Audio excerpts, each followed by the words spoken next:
สวัสดีทุกคนเนาะมื้อนี้จะมารีวิวปืนลงเนาะปืนลงเคส2กับ MC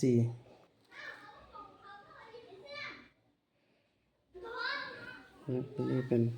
เคส2เนาะรุ่นใหม่ล่าสุดปี2025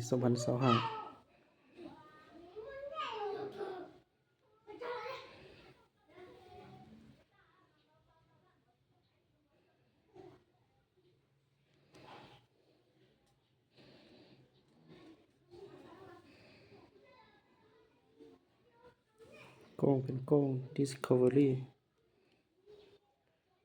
3-12x42ไม้งามอยู่นี่เนาะใครสนใจก็สอบถามได้เนาะใส่เก็บเสียงพร้อมใส่เก็บเสียงพร้อมเลย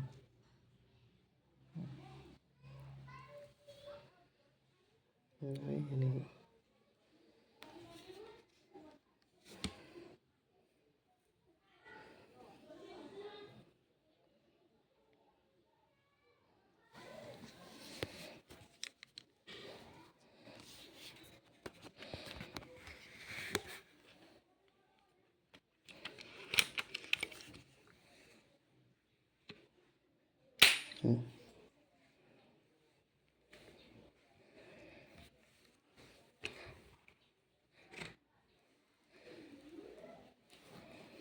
ส่วนตัวนี้เนาะนี่เป็น MC ไม้ล่าสุด2025เลยเนาะกล้องนี้จะเป็นกล้อง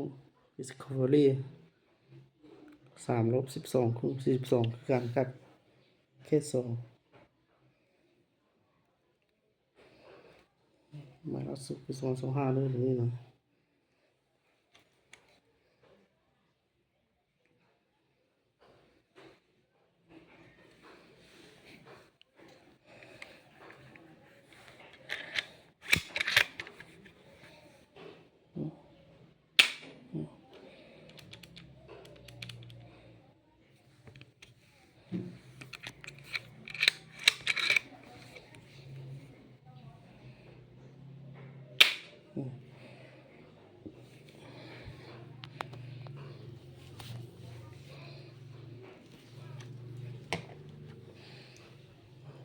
ไม้ตัวนี้เนอะ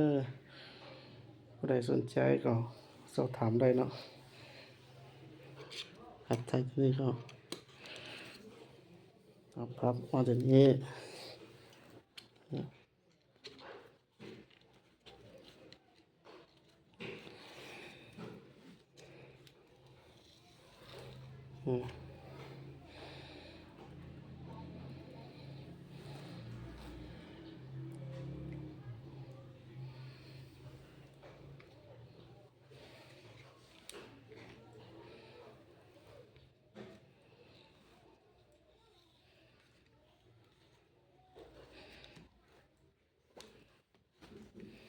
ผู้ใดสนใจก็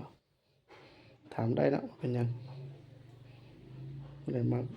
อยากได้ก็สอบถามได้